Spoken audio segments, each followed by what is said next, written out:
wow. We don't. You didn't even have to say that we worked for. We knew what you meant. Yeah, exactly. Yeah, it's like you ever listen to Derek and Clive? It's Dudley Moore and Peter Cook. Oh yeah, okay. Yep. So there's this one where Peter Cook says, "I wrote to the head of the BBC. I just addressed it, cunt London." The greatest thing. So anyway, I have the first car. You know, when you buy a car, you don't decide what kind of radio you get. First of all, it's the same fucking company. It's the same company. It's a merged two companies into one company, right? Yes. I know exactly. When you buy a car, you don't order the radio. You get a car that was already in the world. I don't think anybody on earth buys a car and then it gets made at the factory and sent to you, unless you want to wait 6 months. So you buy a car, you give the dealer your specs, he finds an inventory car in the area. So it's arbitrary. It might be a Sirius radio. It might be, I don't know why they're different. Why? It makes no sense that it's two different kinds of radios. All right, so you get your car, and the first one I got, it's got whatever. I don't even know what the fuck. Which one are you guys supposed to be on? I know. What are we? We're XM? on XM, but we're also on the Sirius Best of package. All right. So I'm on So I'm on the XM radio, and then I want to hear Howard Stern.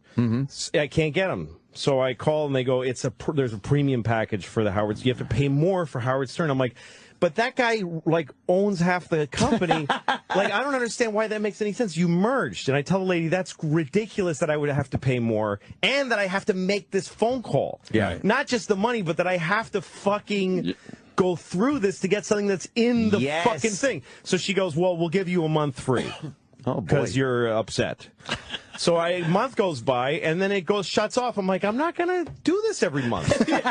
So then I buy a second car, and I get the car, and it's the other one. And I have Howard Stern, and I can't listen to Opie and Anthony, which I listen to every fucking day. So I call them up, and I go, why? And she goes, because that's extra. I'm like, wait a minute. So they're extra. I have to pay a premium to listen to Opie and Anthony in one car, and a premium to listen to Howard in the other car. How is this not a joke? And I said to her, I own 2 fucking radios of both services. Yeah. Which means I am paying a license fee already, a full license fee for Sirius and a full license fee for XM. You always fucking brag that you can move your subscription from. Why can't you make? I would have to pay 2 premium fees to just listen to everything everywhere.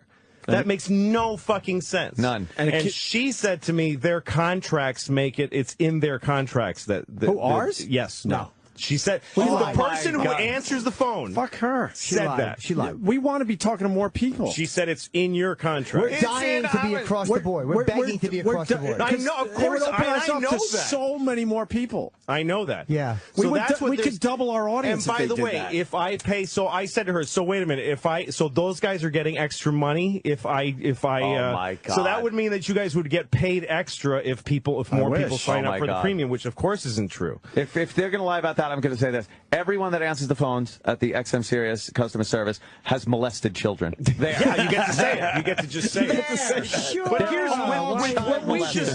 what we just said about cable and how many ways you can get everything. Yeah. Every media company has to like fight to be to make yourself a fucking pain in the ass to use. It's the dumbest fucking thing. Because I don't pay either premium service, and as soon as my contracts run out on both cars, I'm not going to listen to satellite anymore. I'm just not going to listen. This isn't 8 channels on the old Zenith television where I have to get up to change it. If something's fucked up, I'll go to something else in a second. That's exactly right. Yeah. I'll plug in my iPod. I don't give a fuck. It should be and that's exactly. You have to make it as easy as possible. Everyone knows that runs a company. Let Jimmy say something. Yes. Music is good. All right. Words of wisdom, Lloyd. Yeah, music is on an iPod. The one thing that fucking keeps people listening to this type of shit is live talk, because you can't put that on your fucking iPod. And the amount of complaints we get every single day. It's really dumb. Our Twitter accounts get complaints all day long. How long ago did they merge? Years.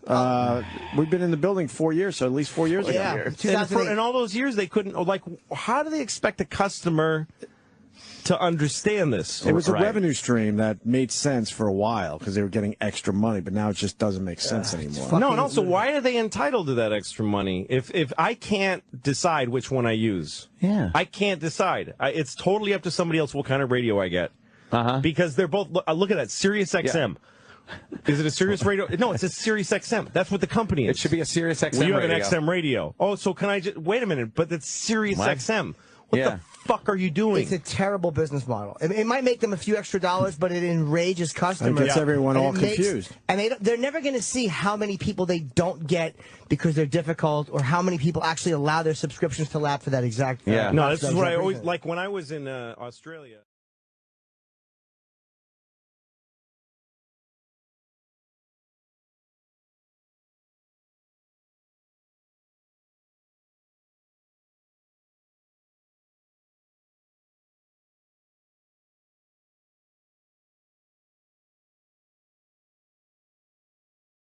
People really are amazing at their defense of something that, first of all, is so new and has proven imperfections in it. Everything but does. They just it's education. Right.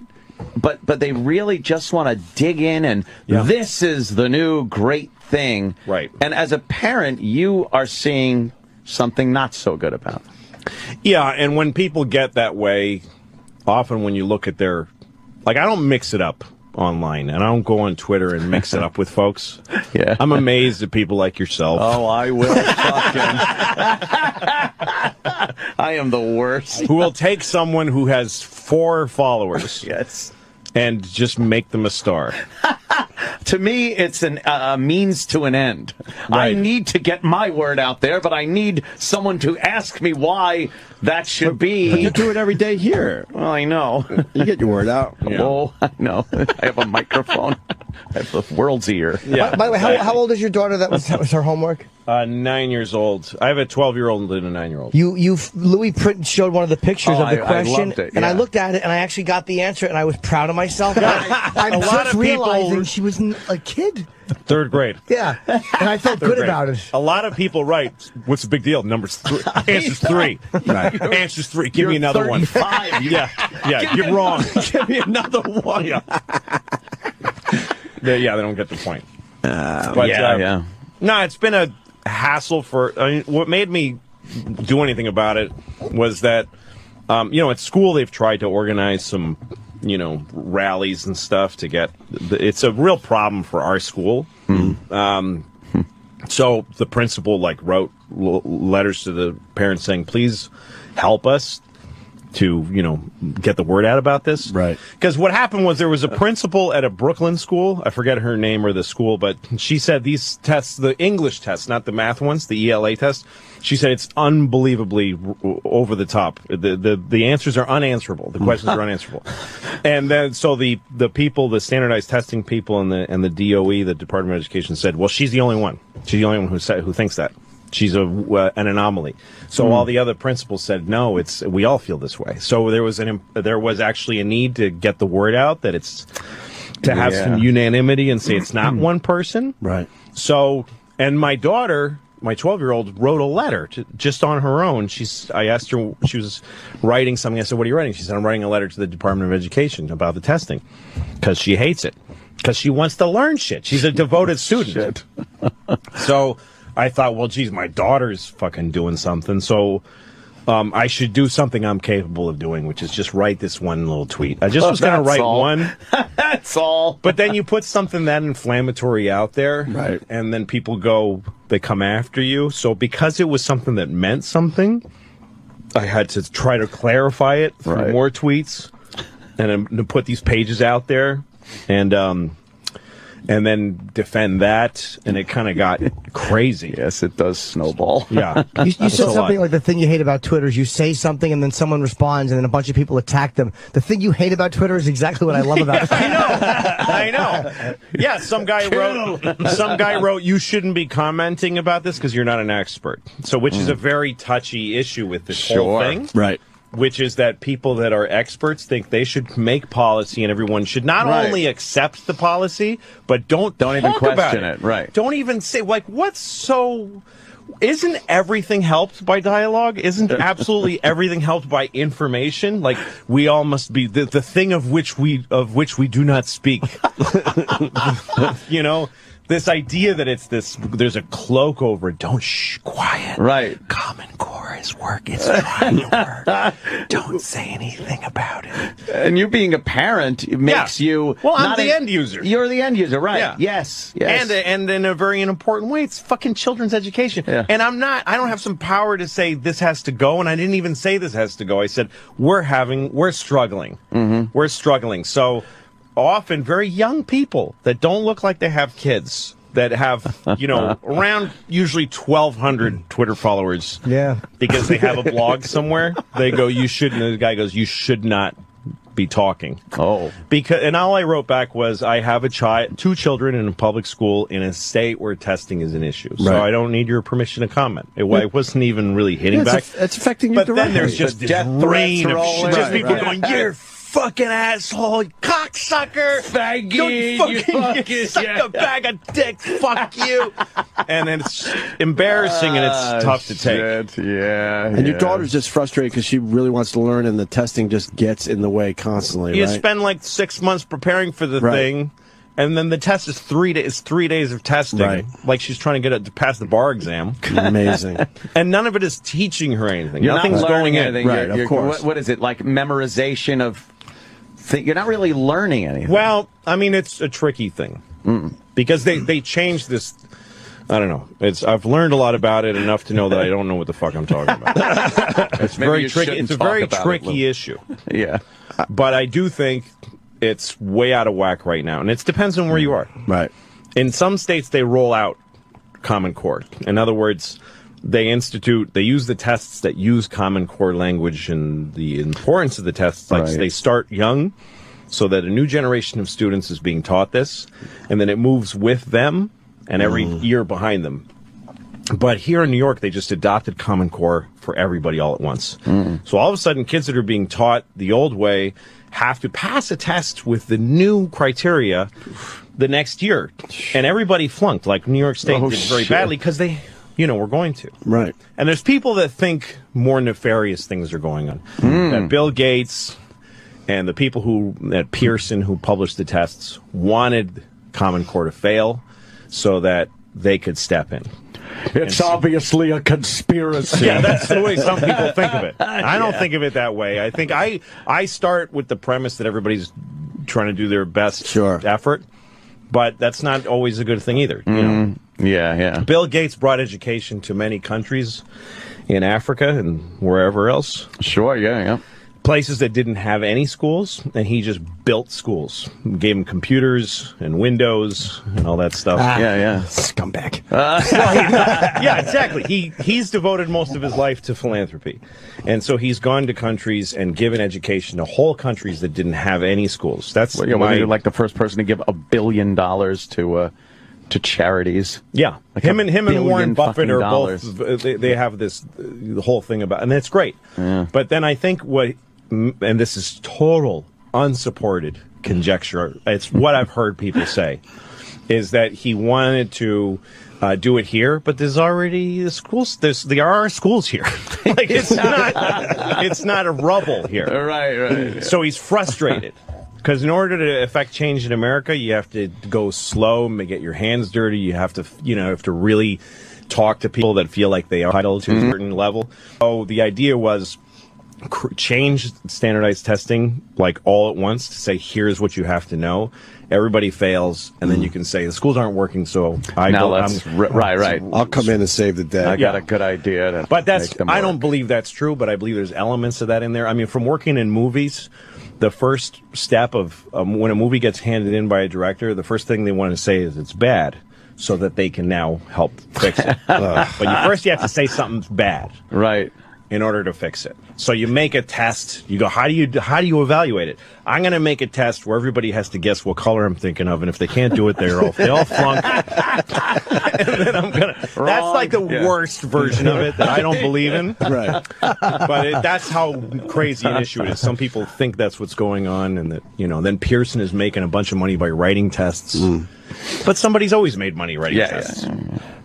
How's the homework? Because my kids are a few years behind yours. I'm panicking. How much homework am I going to have to deal with? Well, homework is a good I mean, I hope my kids are challenged by school. I hope homework's hard. But I hope everything they do is harder than what they're capable of. Right. That's how you get good at shit. Right. The idea that homework and tests is supposed to be a way for a kid to feel like they're really smart, then they're going to stay at a fucking stupid, self-congratulatory third grade level until they're fucking... I don't know. Yeah. It's not... It should be really hard. It should be too hard, and it should be hard as a parent to sit with your kid and get them. But remember, when we were growing up, maybe you got an hour and a half. Why not?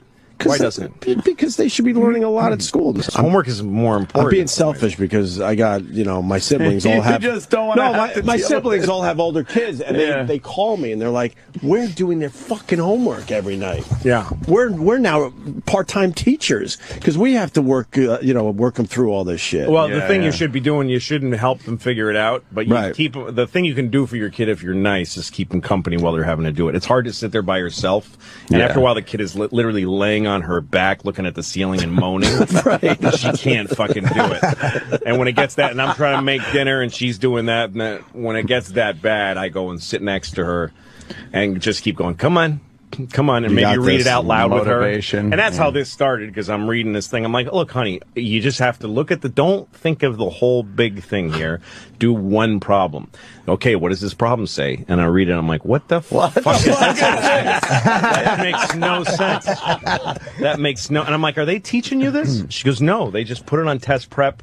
They crunch test prep so you can sort of learn how to answer these questions. Jesus. And they're poorly written questions. They're not intuitive. They're not empathetic. Right. In order to teach a third grader, you need to understand how a third grader thinks. You can't just be some academic somewhere who says this is a very appropriate pattern of thinking for a young mind.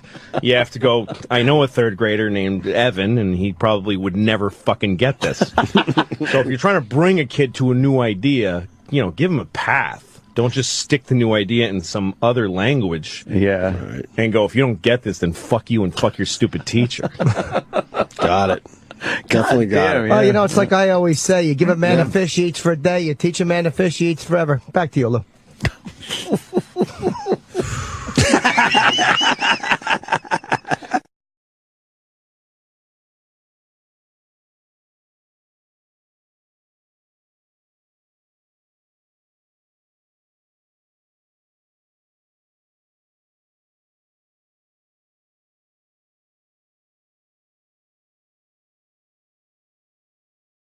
Back like The Sopranos took over a fucking year every time. People take years off, and when you do it, it feels like this thing. But then once it's over, it doesn't feel like anything to anybody. Nobody cares anymore. Right. It's just television, so it's not like I'm the police department taking a year off. It's just a fucking TV show. Right. So, we just feel like it'd be amazing. We just feel like we need a little. We're gonna do something else for a year. So everybody, just good luck. And try to be good to each other. Keep your doors locked. Call the fire department if you really need somebody. No, they took a year off too. And then but now I'm really hungry to get back, and I miss it a lot. So I hadn't felt like that. Are you writing though during the? I'm trying not to write at all. You're trying not to just do anything. Not even think about it, because the show goes. It's a thing I've learned to do, is to think like a farmer or something. Like just take. You don't want the shit out of the ground yet. But you got to rotate your crops and keep the soil, or you'll have a dust bowl. But being a creative guy, doesn't something pop in your head? You're like, oh, wow, that'd be a great episode. If I have a germ of an idea like that, I email it to myself with the heading show idea. Right. So I have a bunch of those. And then just leave it alone. And then I leave it alone and don't develop it. And I've just been doing, and then I've been concentrating on the stand-up. It's something I learned about sharks at an aquarium with my kids. Sharks can't stop moving. Right. Yeah. You know why? I only kind of figured that out. They don't have those moving gills. They don't have moving gills. They can't. They can't push need the actual water to go in their mouth and out their gills, so they got to keep moving forward. It would be like if you didn't have lungs that expand and you needed to just walk and have just have air come. Your leg motion controlled your diaphragm. You'd have to bend over and run to get air to come in. What a horrible design. Put fucking air in your mouth. Like a scoop. Like a hood scoop. Sharks suck. So, they were really dumbly designed. So they even if they stop moving for a second, they start choking. Yeah. Wow, So, but they need to sleep just like every neurological thing needs to sleep. So they sleep their brain in sections, in quadrants. They sleep like a quarter of their brain here, like a quarter of their brain. There's stuff you can catch. Sometimes you'll see a shark. I mean, I've never seen a shark, but you could happen upon a shark who's asleep. Yeah. And he's not looking at you. He's just only doing motor skills, whatever it is. And then he wakes up. Would he go right by you if he was sleeping like that? Would he say I don't know that much about it. Okay. I just want, there's only one follow-up question. He might. Let's go. Let's nudge him. Could you put sleepy shark into Google? I want to see this video of a sleepy shark. Okay, so I figured out, I had this idea, okay, if you sleep certain sections of your brain, like you just shut down, because I'm always overworked. Right. So I thought if you have the discipline to not think about certain things, to not use certain, don't do any logistical scheduling stuff for several hours. Don't even think about it. Only think about this thing that you're doing, and then you swap it out. So the show is gone from my head for like this whole several months, and then when it comes back, it'll be very rested. But meanwhile, I've been doing a stand-up special, and I'm working really hard, but not at the show. Don't you feel like I'm always afraid if I get an idea and I don't write it immediately, that I'm going to look at it the next day and hate it? Like, I go back over certain ideas and I'm like, oh, you fucking stink. Like, if I don't write it out in that moment, I panic that I won't feel that same emotion for it. Some stuff is like that, I think. But I don't write properly, like, for stand-up unless I'm on stage. I can't come up with stuff. Right. So I avoid thinking about that till I'm going to be on stage. So you don't want to see my notebook in parentheses where I say funny face. It would be a stroke of luck if some guy coming up with a new show found Louis' email and all these ideas for my show. This show's great, critically acclaimed. Oh, it sucks. How are the kids, man? They're great. Yeah? They're great. I took them to school this morning, and they're good. We just had spring break, and we had Easter, and I had all their friends over for Easter. Right. They're still at the edge with coloring the eggs and everything. Huh? Yeah. Yeah, Easter bunny and all that. You like doing all that stuff? Yeah, I don't like special occasions. No? I like daily life. Right. That's more important. You know what I mean? The like, I don't the thing with the gifts and the thing, all that. Christmas is really something, but it's stressful. Huh. But I like the daily life, Yeah, like I've had girlfriends that didn't. I don't make everything about Valentine's Day and birthdays, but I'm very generous, and give them a lot of stuff. Just be nice all the time. Yeah. Are the kids annoyed at how famous you're getting? Yeah, because people come up to me when they're with me, and they hate that. They do. And now I'm on buses and shit, and that's weird too. They don't mind that; they think that's funny. Right. But yeah. So they roll their eyes a lot? Up to me. Yesterday, I was in the car with my daughter, and this guy comes up to my window, knocks the window, and he's a cop. He's a weird, even more. He's not a uniform cop. Shit! He's got a gun on his belt. He's got like his jacket on his arm, so he's an undercover cop with a badge and gun on his belt. Yeah. And detectives also have a dark way about them. Yeah. And he knocks on my window, and I'm like, what the fuck? I don't know what. And I roll that, and he goes, "You're fucking hysterically funny. You're fucking hilarious." And then he looks in the back seat, and goes, "Oh, I'm sorry." But yeah, they get annoyed because nobody has any respect for them if I'm talking to one of my kids, people walk stand between us, and say, "Can I have a picture with you or something?" Yeah. How do you handle that? I just say, no. Oh, Jimmy. I used to be apologetically no. You know what? No. I'm sorry. But now I go, no. Like, why would you ask me? No. I'm way meaner. I saw Louis C.K. I saw Louis C.K. today. What a fucking dick. Yeah, let him say. That's what a lot of people go home I like that. decided that's okay with me. I decided that's the worst case scenario. Fucking great. God, that's met real him fame. once. Damn. He's a dick. Really? Yeah. Why? I asked for his picture and he didn't give it to me. All right, well, I guess he's a dick. So what no one ever asked, what was the situation? Yeah. Well, he was talking with his kids. Yeah, his daughter's crying, and he's putting a Band-Aid on her knee. And I took her leg out of his hands and threw her across the yard and said, "Can I have a picture?" And you know what the cocksucker said? No, you can't have a picture. He's a dick. Yeah, you never bother someone with their kids. Even I wouldn't do that. No, and you're a fucking total never pest. when they're eating or with their kids. Yeah. I don't fault anybody for asking this because they want a thing and they're fans. It's nice of them. Yeah, not on any level. But I don't want course. to do it, so I just say no. But I've had problems with girlfriends over the years because if we're at an appearance or something where there's a lot of people that are there.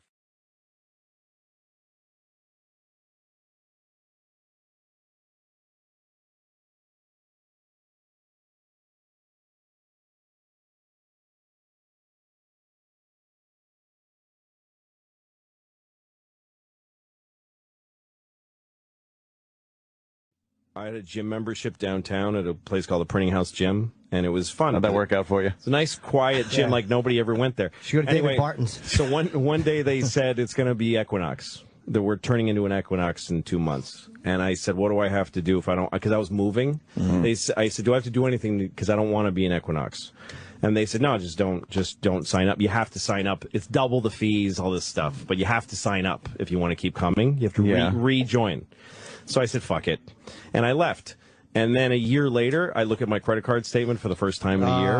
And I've been paying Equinox, who I never signed anything. I never been a member of Equinox. I've been paying Equinox a membership fee that was double my fucking other gym fee for a year. And I talk to my accountant. He goes, they do this all the time, and it'll cost, it's $1,000. The $1,200 they owed me. But go try to get it. It'll cost you more. And they know that, right? Yes. So then there's an Equinox near my new apartment. So I thought, you know what? I call Equinox and I go, listen, you stole a great person. I'll fucking sue you. Or give me a year free at Equinox gyms. And then I'll keep going after that. And then you have me as a customer. You earned your $1,200. Otherwise, I'm going to take it out of your ass at my own cost. So they say, we'll give you 2 months free. I'm like, that's what you get to sign up for a fucking gym anyway. So I fought them, and finally I said, I relented. They said 3 months free. And I said, okay, I'll do it. So I sign up, and then I go to the gym that's near me, and they go, well, you can't go to this one. You can only go to the one downtown. What? So then I remember saying to some young woman at the gym, I said, you need to know that I'm really controlling myself, but I want to be screaming right now. So go get me somebody that I can get mad at. I was saying to her, I'm like, do you hear my voice shaking right now? I've been so fucked with, and I'm so mad. That seems like a psychopath, by the way. Yeah. That's so she's worse like, than the yelling guy. okay, son, I will go get the manager. So the manager comes, and he goes, no, you can't go to any other Equinoxes. So I finally, somehow I get to a CEO of the company after like 2 months. Yeah. And I get a call from a woman saying, I'm customer relations. I get this message. You're going to be very happy with what I'm going to tell you. So I call her up, and she says, we'll give you 6 months free. And I said, I'm not doing it. And she says, well, then I'm authorized to give you back your $1,200. And I said, wait a minute. Here's your choices. Keep the $1,200. Let me go free for a year, and then I'll be a customer for like maybe 10 years. Or you're just going to give me back the $1,200? Like, do you see how you're losing? Does that make any sense to you? She goes, that's all I'm willing to do. Stupid. Wow. What fucking gave me back the money. cocksuckers. Just dumb. That is dumb. Dumb. How do you not attack them on Twitter? I mean, that's over. That's what I was threatening to, but I don't. I love doing that. I feel as weird. That's scary to me. But you know what? You're voicing what a lot of people can't voice. That because everyone, if they're fucking with a guy on your level, this shit company doing this, they fuck with everybody, and they're used to no consequences. They're used to nobody being able to talk to 2 million people and go, these people suck. But man, when their phones start ringing. Then they go, oh, there's a consequence for shitting on people individually. It's a really that's why I get angry. Like, I could fix my XM Sirius problem by talking to somebody here. They gave me one of these things today. I'm not even gonna fucking use it. I got nothing to do with it. It's a year free subscription I just ripped into pieces. Because it's in an envelope, and you still have to do something. I shouldn't have this that, number, but I shouldn't need that in order to get good service. They should just say, as a human being in America, I should have better service. They should have just said, what's your ID number, and we'll take care of everything. Not give you an envelope with more instructions. No. Why can't you go to different Equinoxes? That's going to annoy me all day. No, I will have nothing to do with them anymore. That's fucking enraging. What a dumb company. Because they probably have something where you pay $20 extra a month, then you could go to more. But I had been fucking stolen from, which they acknowledged because they gave the money back. Right. Which means they acknowledged that was ill-gotten goods.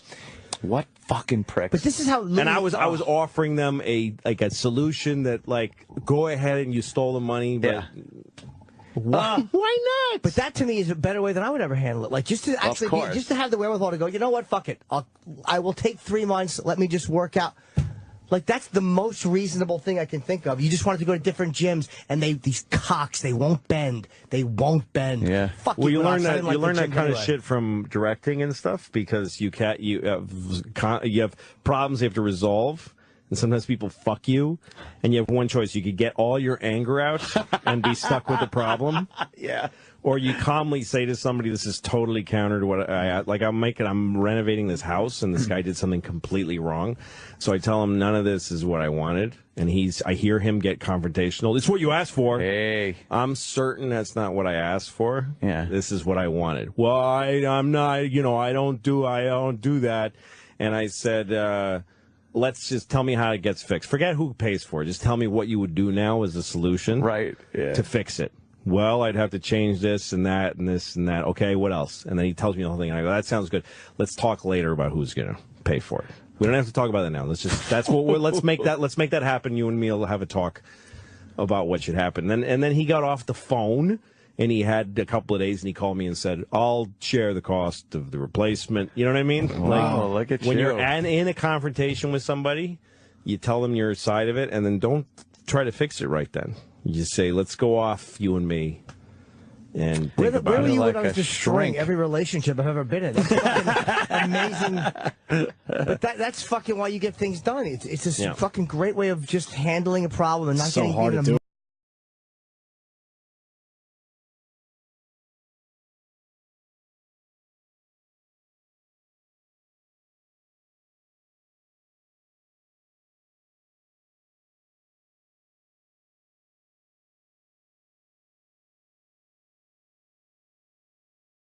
Gravity was fucked Smoking. up. Gravity. That didn't freak you out a little bit? Well, 3D IMAX High. Like, you know how they have those logos? It should say, like, 3D IMAX High is the best way to see a movie like Gravity. Yeah. I didn't otherwise I didn't like the performances. Right. And I didn't know why these are the people That were in the who are movie? being called the astronauts. Right. Yeah. It's two people, and you could have gotten anybody. They should have just had It wouldn't two. have been these two, terrific, made great contributions to theater of the screen. Yes, of course. But why fill their faces with chemicals to make sure they look like astronauts? I mean, you could get, there's so many people. Right. And also the idea that she's like a reluctant astronaut. There's no such thing as like someone's like, oh, I mean, the other thing didn't work out, so I'm an astronaut. Yeah. And I hate astronaut space. was something to fall back on. Yeah, I'm so stressed out when I'm in space. Like a trade. Yes. This is what would happen if you're like, she's some scientist. Mm-hmm. You go to NASA if you got a interview. Yeah. Okay, you be her, okay? All right. And I'm going to ask you about how you feel about the program and sound a little hesitant. Okay. Okay, so how are you excited to try out to be an astronaut? Get the fuck out of here now. Get the fuck out of my office.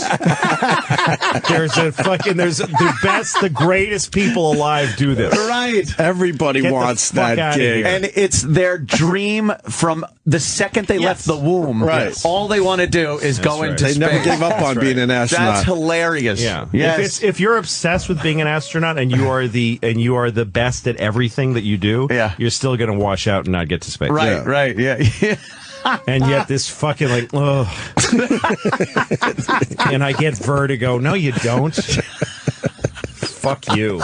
And I don't know, whatever. And then, but when you're that fucking stoned, and you're in the picture and you're going inside of the helmet, looking at the world from inside the helmet, it's pretty cool. Not a freak out though. You're not a freak out pot guy where it's like, this is like fucking freaking me out. No, because they don't know I'm watching them, so they're not interacting with me. If I interact with human beings who are looking at me, I don't freak out like a little bit. That would be the thing. Yeah. The vastness of space thing would get me a little. No, I could fall right into that. Yeah, I was excited. Okay. Except for I was getting also irritated by the lack of truth with the physics. Because they had an opportunity to teach people physics. You're right. Where did they fail? Were Just they a really bunch of off? shit. There was a couple of times where they said they were off, like when they were holding each other's fingers.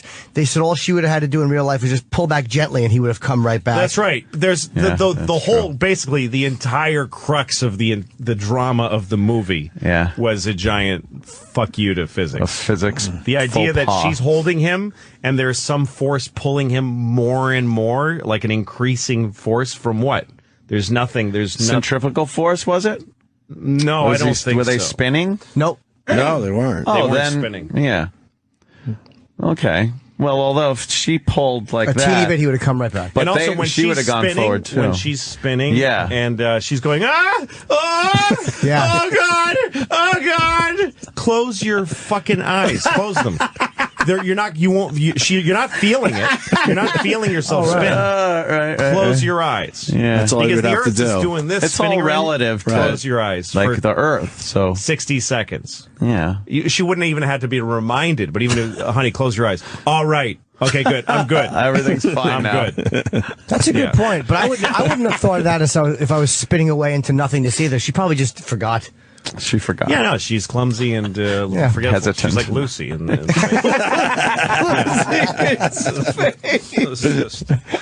When George asked her where she's from, like when they know all that, Yeah, that took me out of the movie. I'm like, they would know all that before Having they went up kids. there, right? But yeah. So tell me about you. Where are you They from? would know everything about Every each detail. other. What did they talk about during the training? He just kept saying, your cunt stinks a lot. That's all he talked about in the training is how her That cunt was the was. first 1,000 things he said. 1,001 was where you from. Yeah, Where do you you have from? any kids ever fall out of that dump? Yeah, and guess what? If you have like a background that's edgy, like your son died, Right. they want, we're not putting you in space. Right. That's going to come up. That could be a problem. Yeah, gonna come you're right. going to bum everybody out with that shit. Right. Yeah. Yeah, we don't need you up there all of a sudden waxing fantastic about your kid No. and Worthless. fucking things up. No, Well, billions of dollars that shit costs up there. they had a They need boring, steel, fucking nerved people. Right. You ever watch some of those guys on camera when they're having the spacewalk? Like they got to replace that giant cooling unit that's the size of a refrigerator. Their dialogue back and forth is just the most Mundane. technical, dull, right. Yeah. fucking, the bolt is out. Right. Well, like Right. if you ever listen to black box recordings to fall asleep Yeah, at night. yeah. Have you ever jack off to black box recordings? yes. Yeah, voice recording. Yes, they have some on YouTube and I've stuff. seen. I've actually was listening to some of those just last week. Yeah. I Jesus. swear. They're Well, fucking they are tragic. the Challenges pilots, ago, right. even in the worst conditions, are Yeah. steel until the very last secend. Yeah, then you got They're the like, old, okay, we're going to try this. We're going to try this. This didn't work. This didn't work. The wing came off. We're going down. We're 50 yards from the ground. It's the last sound. It's like, It is the last. But they're not right panicking. before it, they're like, we'll try this. We'll Yeah. try this. Yeah. That's what all pilots are like. And people in space are like the 0.00001% best of that. those people. Right. That's Crazy. exactly what it was. That guy too. Sully who landed the plane on the Hudson, yeah. steel nerves, he would have washed out. He would have never made it. Never would have made it to No. space. Yeah. Something fucked up there. He would have been fucked. But meanwhile, in the plane, we're not going to make it. We're in the river. Yeah, exactly. He was We're going to pretty try calm. the river. We're going to try the river. We're Yeah, going to we're try gonna the try the river. river. That's literally what he said. Right. Wow.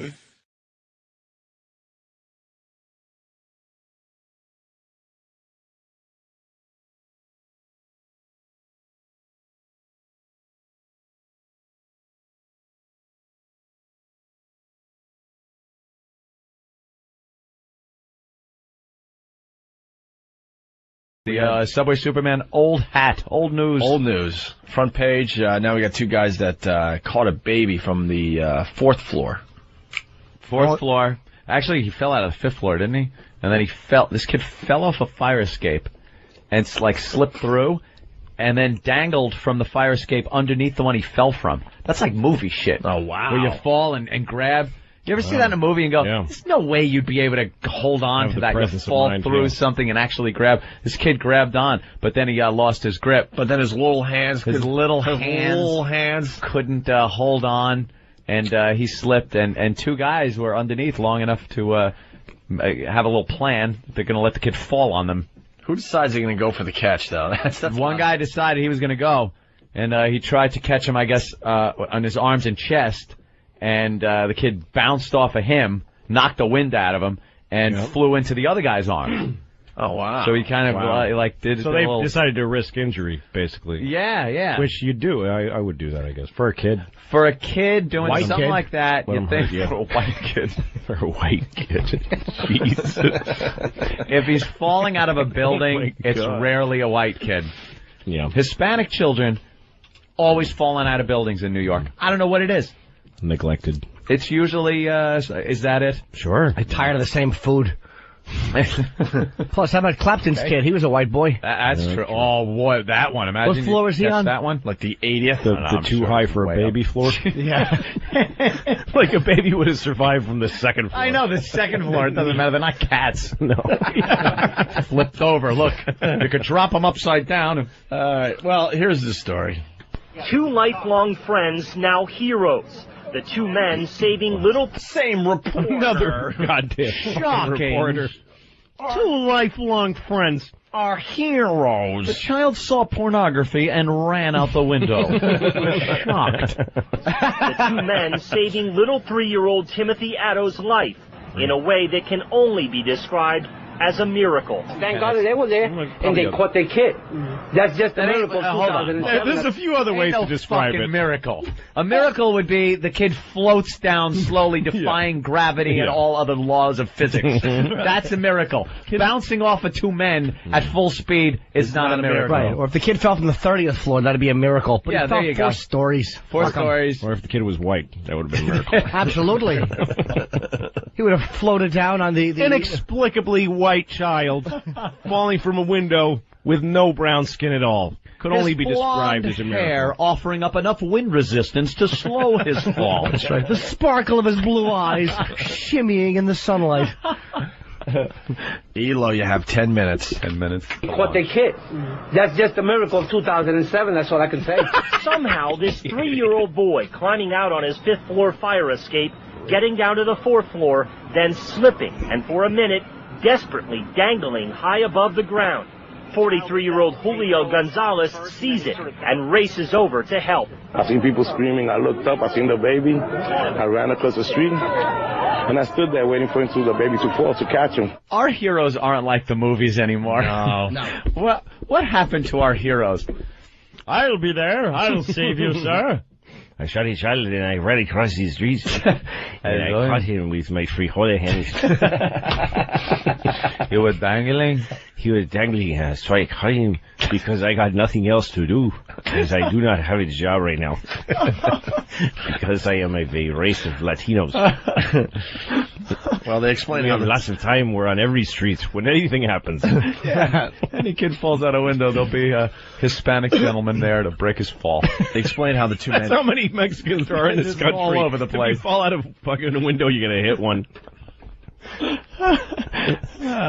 Oh, man.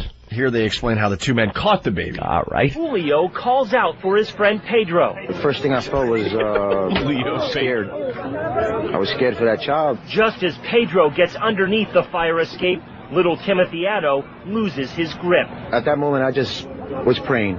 I was just, in my mind, I was praying, dear God, please don't let him hit the floor. I put my hands out, got ready. My brother did the same thing. The baby hit the branch, hit my brother, and bounced off my brother and fell into my lap. So he knocked my brother down and he knocked me down, but we caught him. We didn't let him hit the floor. Amazingly, the 3-year-old boy, unhurt.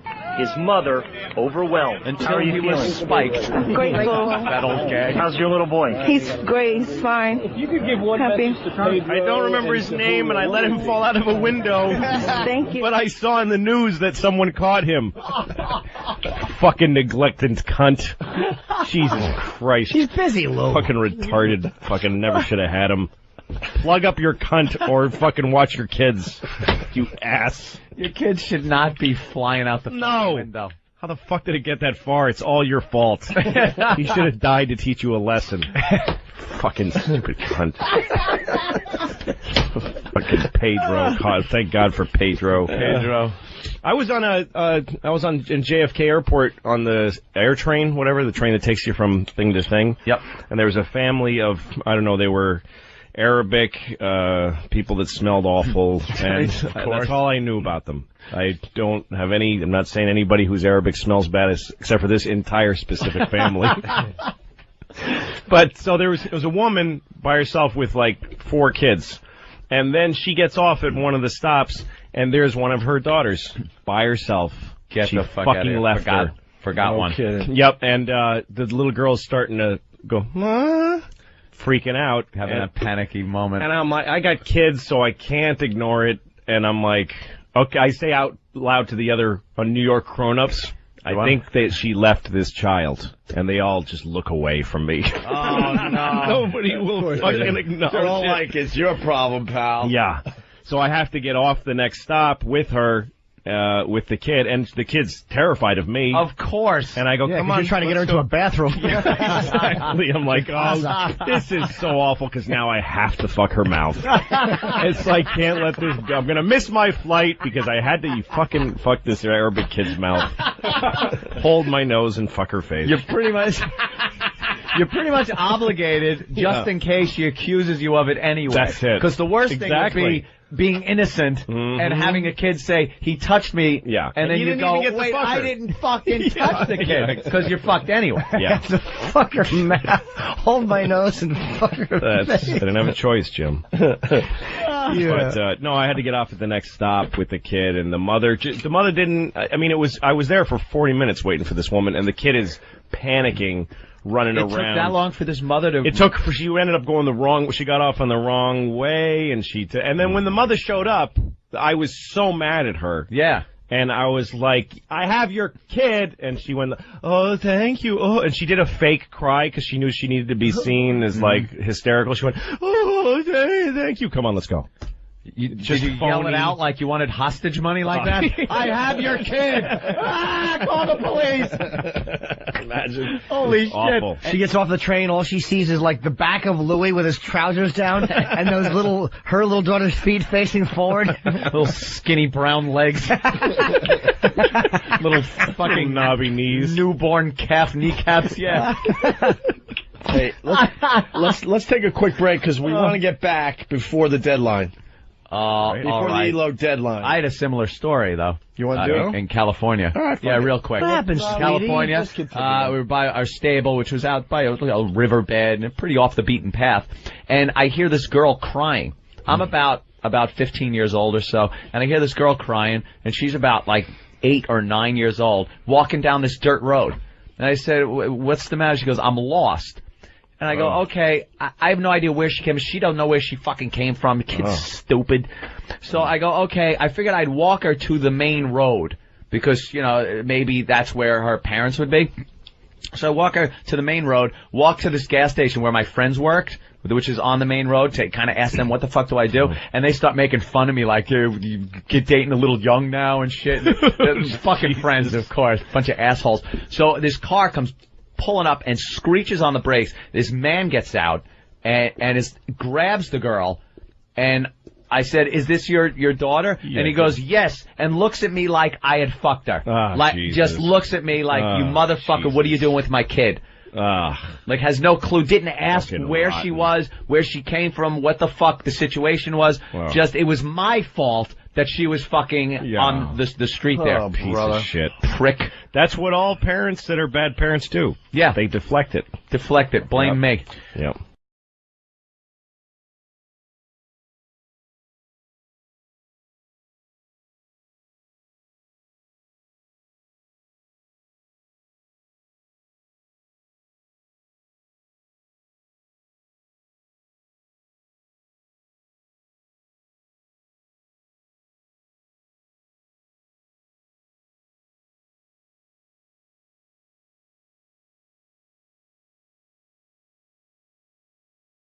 Needs dating advice. What the fuck would I know about dating?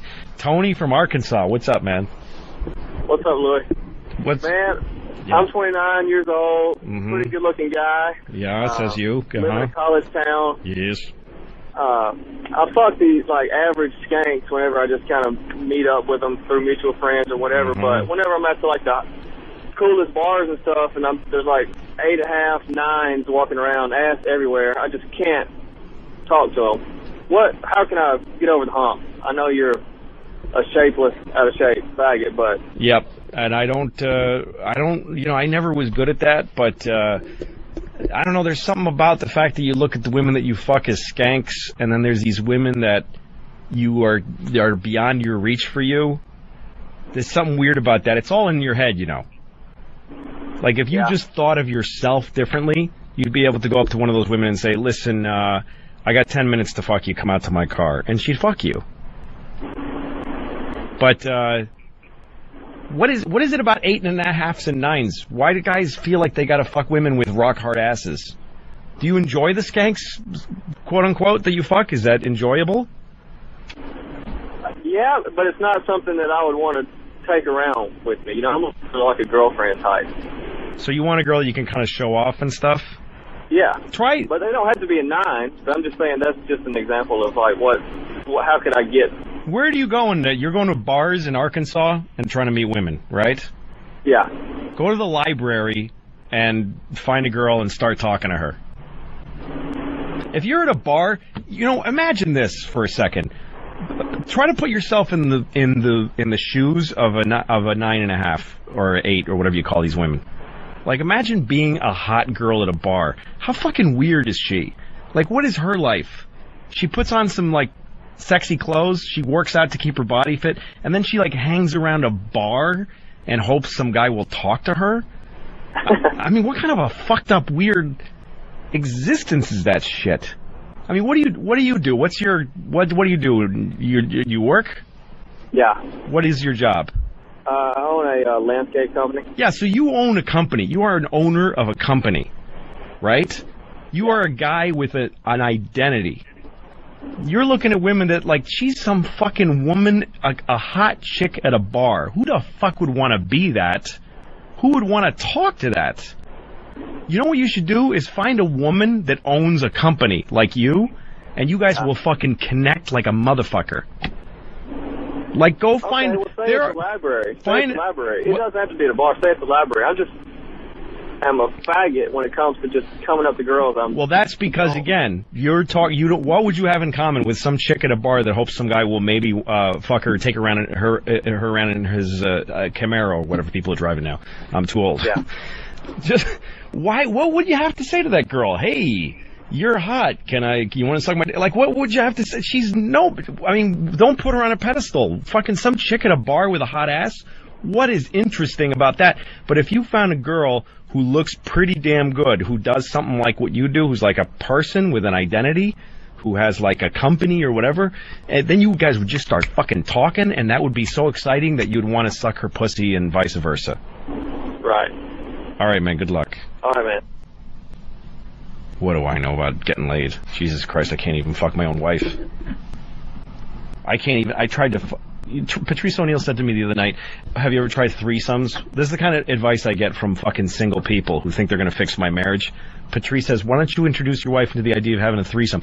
Like, we don't even have twosomes. Okay? I'm having trouble talking my hand into jerking me off right now. And I'm telling a guy how to talk to women in a bar.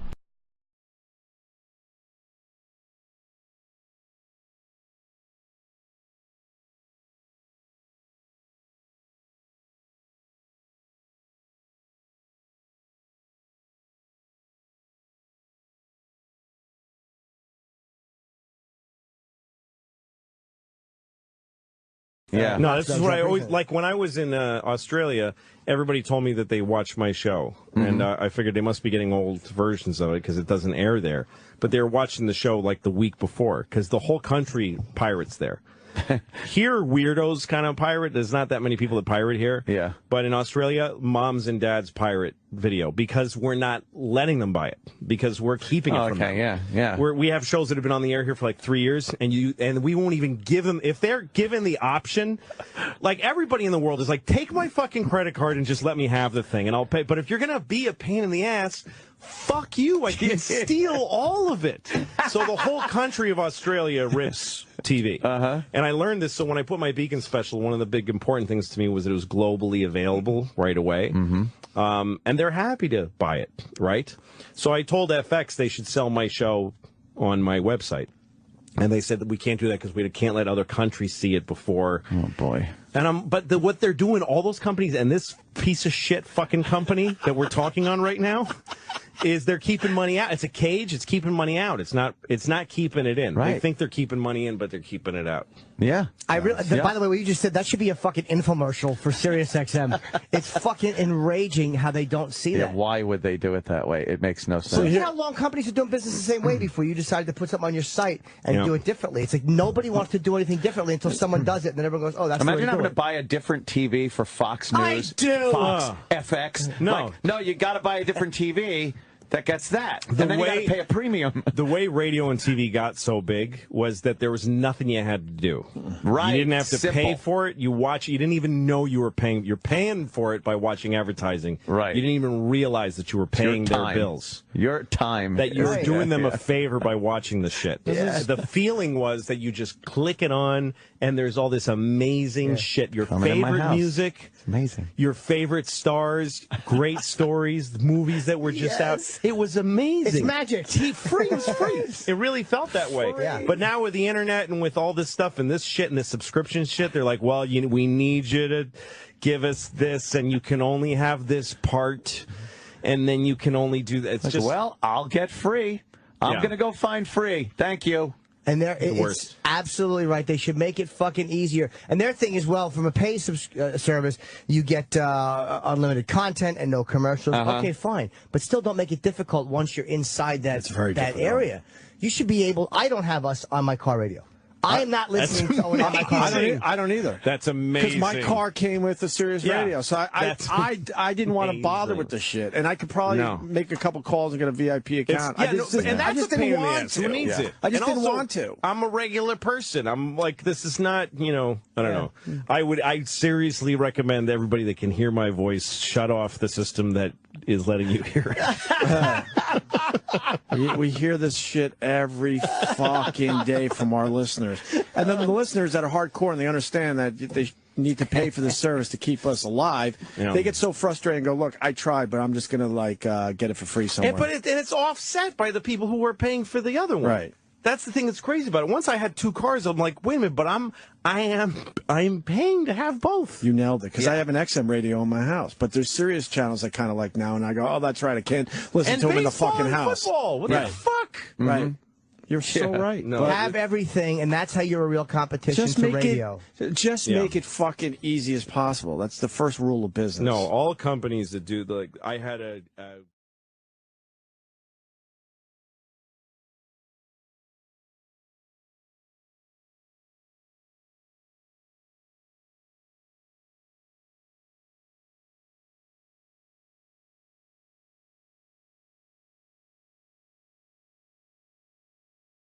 afternoon, I haven't seen daylight.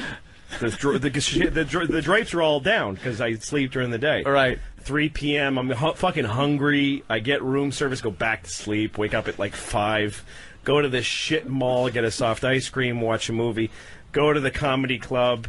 The manager says, "How you doing?" And I go, "I'm all right." I just spoke my first words to a human being.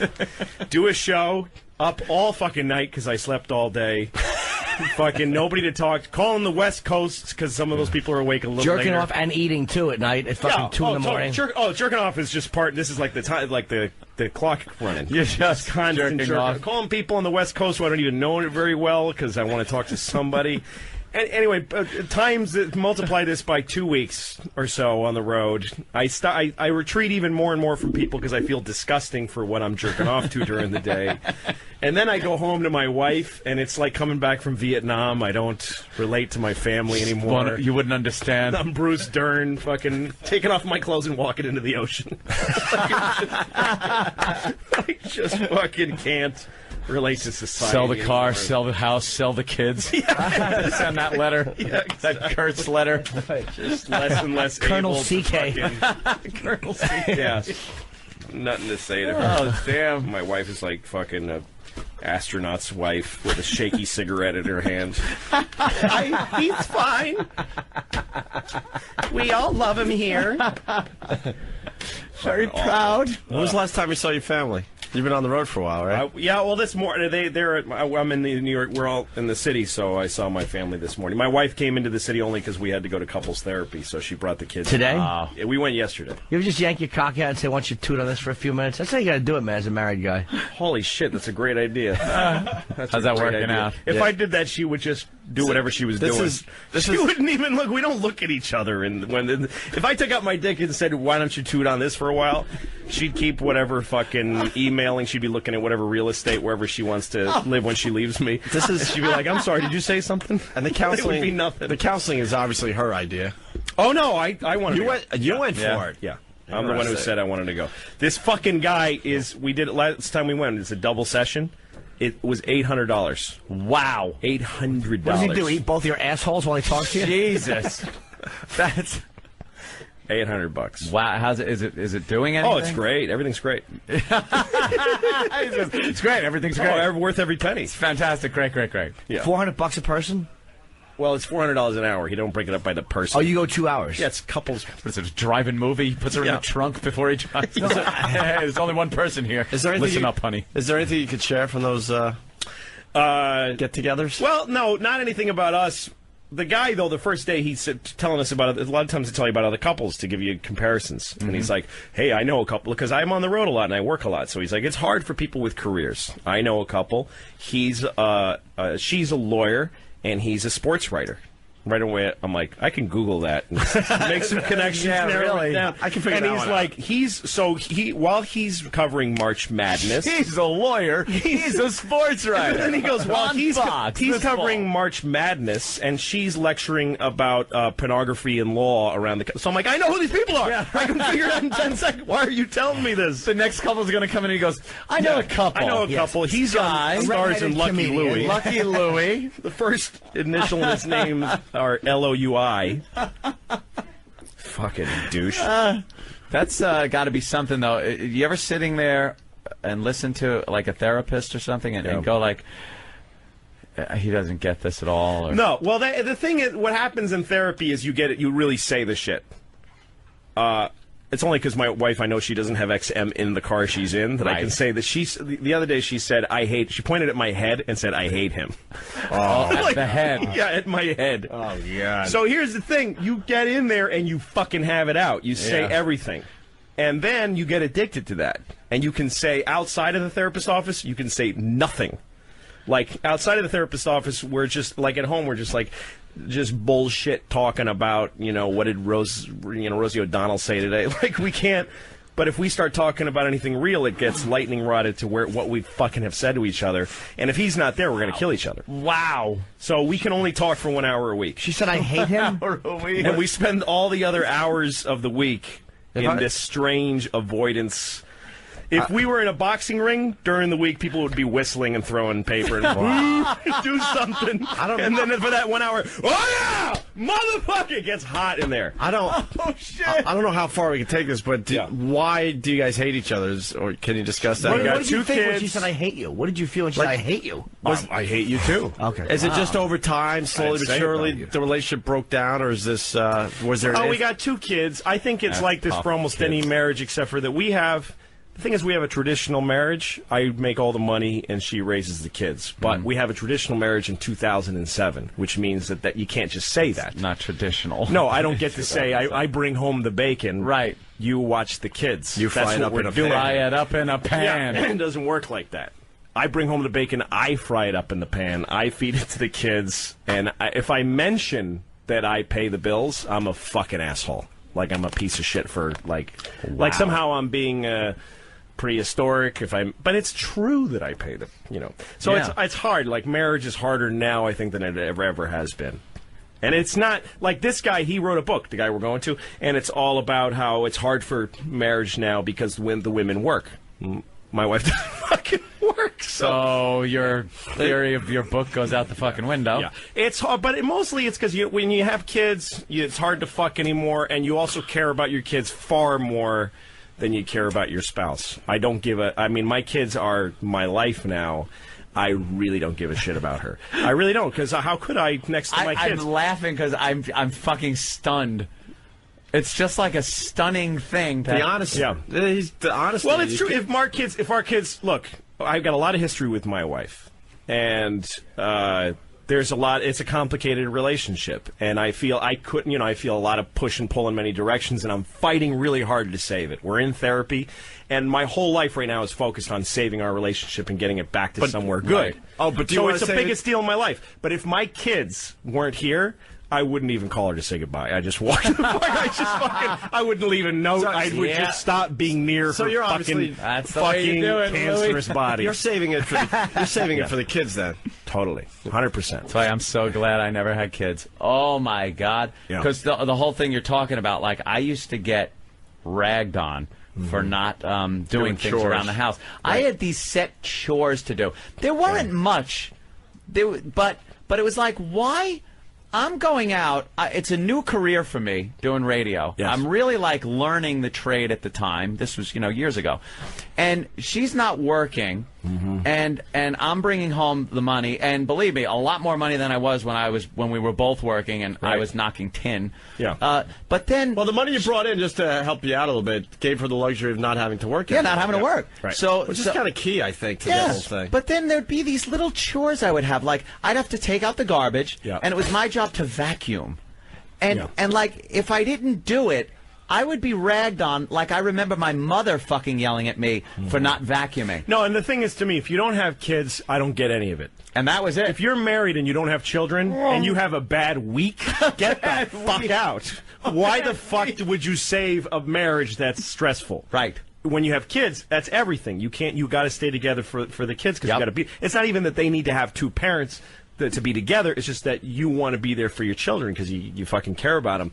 But you got to look at it on the other side. Like the thing about having kids too is that spend one day, if you have kids, spend one full day with them where you're like, every time I give my wife a break, I fucking totally realize what she's going through. It's fucking murder. You want to kill everybody in the world when you're alone with kids and you don't have, I have a job. Even when I'm taking care of the kids, I fucking got my computer on my knee and I'm working. Like I'm fucking writing a movie. Yeah, you're still working. Yeah, I'll call just to make myself feel okay about the fucking trap that children feel like on a given day.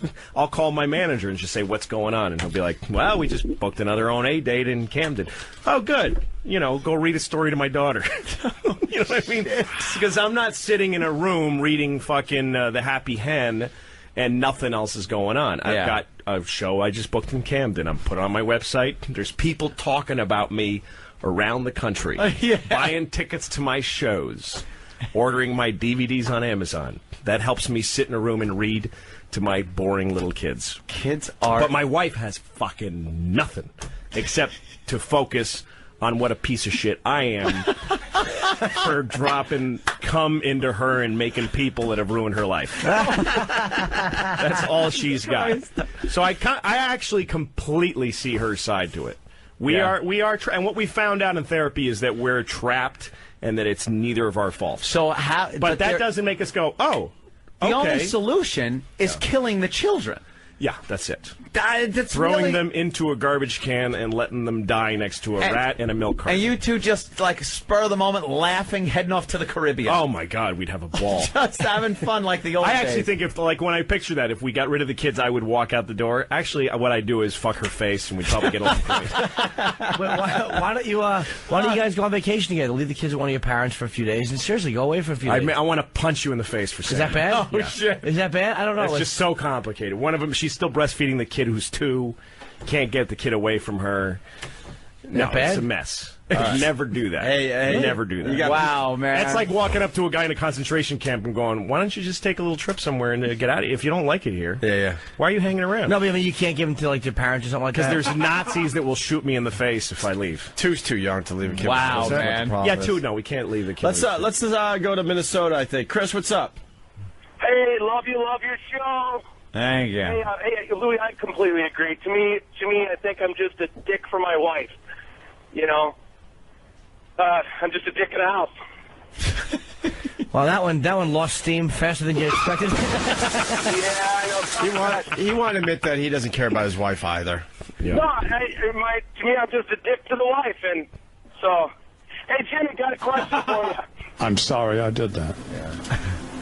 I'm embarrassed that I did that. I did Who is that. that? That's Imus. His apology. Oh, jeez. Hey, David. Use it now for embarrassing phone calls. Let's try to get this back on the rails. Yeah, go ahead, Dave.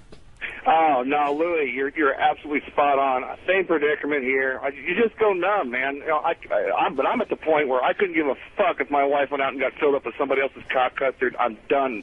Don't give a shit, man. I'm just holding on, waiting for the kids to graduate. Get the fuck out, man. I had my... Oh, no, if my wife cheated on me, it would change nothing. Yeah, it really would. You wouldn't leave her? It would be leverage for just the little things during the day. That's all it would be. You wouldn't leave her? No, because I can't. I got plenty of reasons to do it now. I got kids. We want to stay together. We want to have the kids. And you know, and the thing is, the complex thing about it is that we share the kids, and that makes us happy together.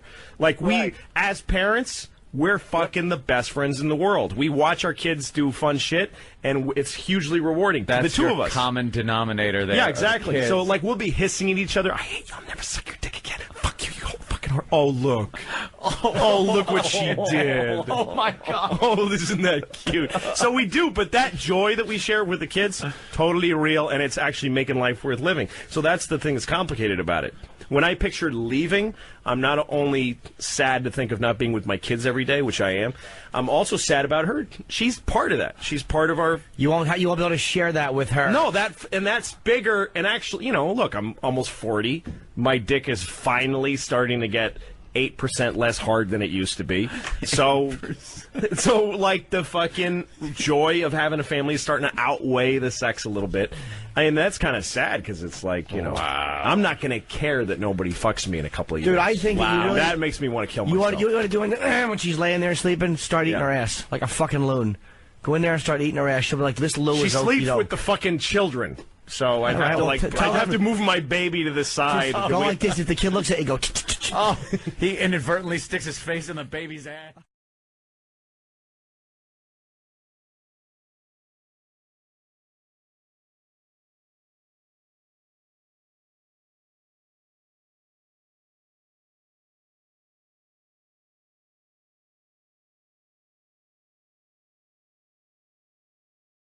Some kind of mental illness to push against that, you know, to go on stage and just bomb horribly and then still do it because you love it. You just have some really deep desire to make it work. And actually, it's usually the comedians that start awkwardly and badly who end up being interesting. The guys who, from my experience, when I've seen people show up and from the first day on stage, they're just easy, you know, like really amiable comics who just know how to talk to people, they don't usually end up being that special. They get some quick success, but they don't usually turn into something like really unusual and great. Do you remember your first open mic night? Was that how you started? Yeah. Oh, yeah. I'll never forget that. Can you tell us about it? Well, I got this. I found out that you could do there was an open mic night at a club in Boston where I started called Stitches. And I was actually like 17, almost 18 years old. And I thought, geez, you can go on stage. They said you do 5 minutes. You just put your name in a hat and you get on stage. You can be anybody. That was so exciting to me. So I went to this club Stitches, which is very grown up. They didn't even want to let me in because I was underage. And they have a drinking, you know, a liquor license. And then I went on stage and I did about 2 minutes. Because I didn't have enough material. Like I sputtered, my whole throat constricted, and I heard this roaring in my ears. My eyes were watering. My heart was pounding, and I couldn't control myself. I couldn't think straight, and all these adults, like drinking adults, were looking at me like I'm an idiot. And I just walked off stage to kind of confused, like, little applause. And I just felt like a pile of garbage. And then I kept doing it. Okay, so you did really terribly on stage. Yeah. What made you think, I need to do more of this? I want to get back on there. Well, I didn't do it for a little while. And then at the time I was working at a video rental store in Newton, Massachusetts, where I grew up. And Kevin Meaney, who was a very big star in the Boston comedy scene back then, Boston had a very strong local scene. And I knew who Kevin was. I heard him on the radio and stuff. And Kevin was a customer at the store I went to, that I worked at. And I told him that I had done an open mic, and he said, "Oh, well, you got to come on my show." He had a show that was a huge, him and Steve Sweeney, these two great comics. They had this show where they would, they'd pack the room and put on all the best comics in Boston. And he said, "Come be on my show." And I said, "Well, no, I'd need to practice, do more shows to get good enough." And he said, "No, I won't let you go on my show unless you go on now." He said, "It's interesting because you don't know what you're like. It's comedy tragedy." He kind of wanted me to go on and bomb. And so I went again into Stitches, and it was a Wednesday night. It was Sweeney Meanie night. It was jam-packed. And I went on, and I think the audience, people's mouths were open. They were shocked at how bad I was. Just shocked. And I got off stage, and Kevin wouldn't look me in the eye, and nobody would. And it was just the most pulverizing humiliation. It was much worse than the first time. Because it was a really, the first time was an open mic night. The premise of the show is that most of us don't know what we're doing. But this was a professional comedy show. And I went on it and just flailed. I mean, it was a nightmare. So was Kevin Meaney cutting you a break or being really cruel and putting you on after that? That's open to interpretation. I don't know. I mean, he must have known how bad it was going to hurt me. But to me, I think he was giving me a break. It was up to me to make it into something. Who knows? Maybe I was funny. He hadn't seen me. Do you know what I mean? So he was giving me a chance. He was it's interesting when somebody becomes an agent in your life for a minute. You know what I mean? And they go, "Well, let's see what happens if you do this now." It was a formative experience. Sitting here now, I'm very glad I had it. It was Why? A great, great thing. Because it gave me a really realistic, shocking picture of what I was facing. That show that I did and that audience and that night, that was still the terrain that I work at today. I think if you're just looking for easy ways or you're looking for victories through life, I don't think you're really getting much out of it. I think you have to, if you really know how hard stuff is, and despite that you extract some tools out of yourself, it's better for you. And the next time I went on stage, I was very wary. So what was the first time when you felt like you started to understand who you were on stage and like what your onstage personality was going to be, what your, persona, if I could use that word, was going to be, like what the stage version of you was going to be? The first time I went on stage, I did kind of offbeat and weird jokes just because I thought that you might as well try being more like what makes you laugh. I did really well. My third time on stage, I had really big laughs. And other comedians came up to me and said, "Hey, you're funny. You got something." And I was so excited that I had a little foot in the door that this is something I could maybe do. And I thought it's me being kind of weird the way I am in real life. I like to say things that don't make a whole lot of sense or surprise people a little bit. But then I got seduced by getting big laughs, and then I just started once you get laughs, you're like, "Oh, I'll do anything for that feeling. That feels really good." So then you start thinking it's just jokes. So the first time you were on stage and started doing jokes where the comics were coming up to you and saying that was good, you've got something. What were you doing? What is it that you were doing on stage that they had a positive reaction to you? I was doing more kind of contemplative, weird jokes. I don't think I did things that were self-reflective. I did things that were just like, well, one of the bits was about street signs that I thought they should be punctuated because I got confused by them. Like signs like "No, you turn," "Drive slow, children," that kind of thing. It was just taking these street signs and reimagining them. And that was an offbeat, funny, silly bit, and it made people laugh, and that's the only one I remember from then now. When did you start talking about yourself, being self-reflective, as you described it?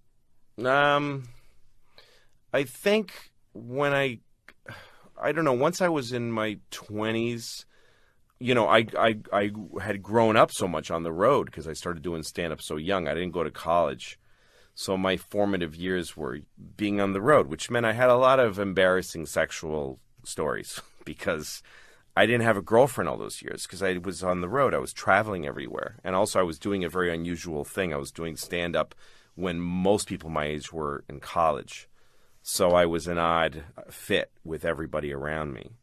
So I started telling stories that were like confessional about strange sexual situations I'd been in. I think that's when I started to enjoy confessing and putting myself out there. But then, but I also talked about things like, you know, the absurdity of being poor and trying to have money in the bank and stuff like that. So it was about life in general. I think it's when I was married and had children that I started to really talk about my own life and what my life felt like.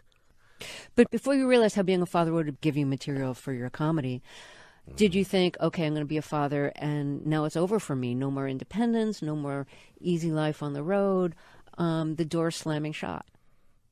Well, there's always a give and take. I was glad to let go of some of that. The road really sucks when it's all you have. It's really sad.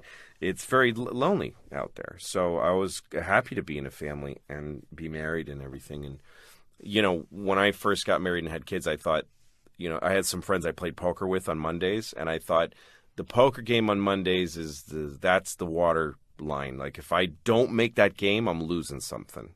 I'm losing something if I don't make it to that game. It means I'm letting go of my youth, I'm letting go of my manhood, all these things, my independence. But then after a while I realized, why would I want to go play poker with a bunch of guys in a smoky room when I could be at home with my family? And I realized that a lot of the things that my kid was taking away from me, she was freeing me of. A lot of things that men hang on to when they're younger, they're not good for you. And that there was this huge pride in having a kid, and also that I didn't matter anymore. The greatest thing about having a child is putting yourself second in your own life. It's a massive gift to be able to say that you're not the most important person to yourself. Why is that a good thing?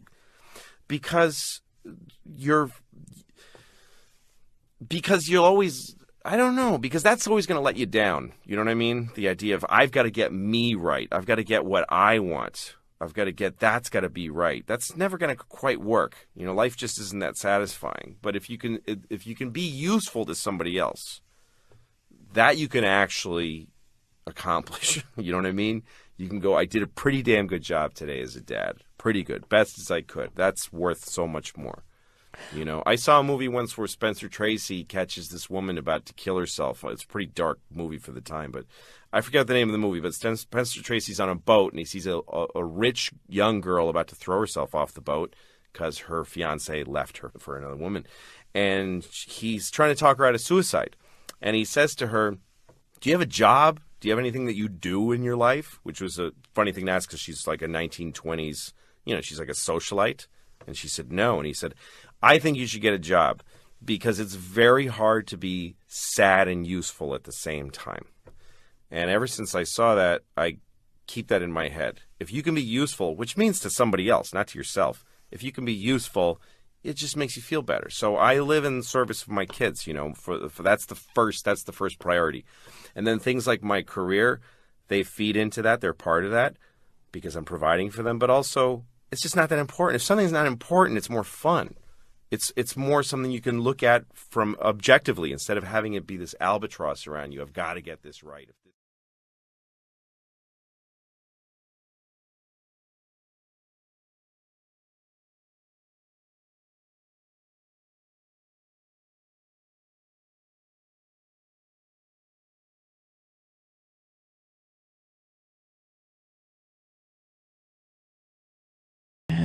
No, it was really smart. No, you need a lot more shit in there. See, I would have put Louis with a bunch of redheaded guys and then had him put his hands up like, what the heck? What am I going to do? What am I going to do? Guess I'm just one of these kinds of guys. Hey, that's a good idea. Can I steal that? I'm going to use that in promo on my next show. That's brilliant. Yeah, but you can't not look at it. All that white and just you at the bottom. And I first saw it on a bus and I was like, that is fucking great, man. Yeah. I just hope the special doesn't suck. No, well, come on. I'll find out on Saturday. I'm sure it's good. I saw a moment of it. Well, but that's what everybody said about every shitty special ever. Yeah. Oh, I'm sure it's great. It's got to be good. It could easily suck. It's totally possible that it sucks. Well, the managers or friends have never said that about a special. Like, I shot a special. Yeah, it's probably shitty. Your friends probably stinks. Jimmy just filmed his in Boston. We went up there for that. How did it go? It went really well. Somerville Theater? Yep. You actually made me feel better because I was so panicky about the fucking lack of smoke. And I asked Louis, because that's what they do to get, like, lighting a certain way. And I'm like, dude, I can't use smoke. And he's like, well, I've never used it. It's so much Never used it once. And that actually is the only thing that made me feel better. I meant to write you and tell you that. The only thing that made me feel better about it was him saying... Well, that's because the people that are into the photography of those things, they fill the room with smoke so that it has more atmosphere, and it's a giant waste of money. It's stupid. And you don't... The look it gives doesn't mean anything. Doesn't mean anything. I never did it. I've done 5 of these now. Never did it. Well, Nicolas Cage gave you some advice, too, about the smoke, didn't he? No. I don't know that part of our business. He just blew me off completely. He was on a plane sitting right next to Nicolas Cage. Yeah. Trying. And you asked him if you should use a smoke machine? Yes. I was just saying. Here's what that was. Louis fucking laughing his balls over Jimmy's dumb question. Believe me, I would have had more respect for myself if I asked Muhammad Atta that on a flight. You got to give him the short. You got to give him the short version of the whole story because it's amazing. I know it. I already know it. Oh, you do? Okay. Hey, I'm a big fan. Thank you. No, you're really great. Yeah, thanks. It's nice. Okay. I'm a comic. I don't know. Yeah, no, I guess so. Yeah, I think I kind of know who you are. Yeah, listen, can I ask you a question? Well, yeah, I guess so. And then he finally has to take off the headphones, Nicolas Cage, and face you. Now he has to take off the headphones and face you. Yeah, okay, go ahead. I'm doing a stand-up special. I'm not sure what that is, but go ahead. Should I use a smoke machine? I don't know why you're... It's not... I'm an actor. Louis was on the plane. I don't know why you would ask me No, that. Louis just made Nicolas Cage like me a lot more than he actually did. I wish that was the story. He actually would have acknowledged me. Wow. It was just humiliating. Why did you ask me? Why? Because I'm a small man trying to make a connection with a movie He star. was trying his best to get into a conversation. And before he said anything, and there were like 3 or 4 or maybe even 5 attempts at this conversation cross country. And before each attempt, Jimmy would play out the scenario, and it would always end with Nicolas Cage going, "Yeah, here's my number. Get in touch with me." Yeah. And it always ended with just, Huh? It was a fucking 5-hour humiliation / validation of what I already know. It was truly And you were terrible. just trying to get a picture, and you didn't get the picture. No, I got an autograph, but he finally gave him an autograph. But you shot in the. I saw a clip on HBO shows like what's coming up, and they it looked amazing because you shot it in the round in this Celebrity Theater. In Phoenix. The Phoenix. You went in the round. Yeah, Carlin shot a special in there in '77.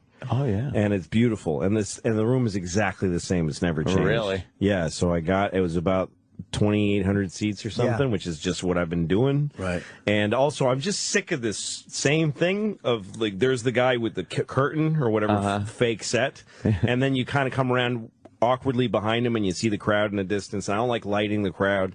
So this way they're all around. They're just all around you. And the crowd is like backdrop. Like everywhere you see people fuzzy in the background. Just a fuzzy kind of. Well, It's like a cartoon when they show an audience in a cartoon. It's just smoshy. Fuzzy colors. But how did you feel on stage in the round? Isn't it? I loved it. I did. Is it vulnerable though a little bit, or it's just totally different. I did it. In Hyannis, they have that melody tent. Right. I've done the round a few times a year for the last few years. To it, I guess. And then it's totally different. It's a thing where the audience, you're always facing somebody, and you walk in a circle.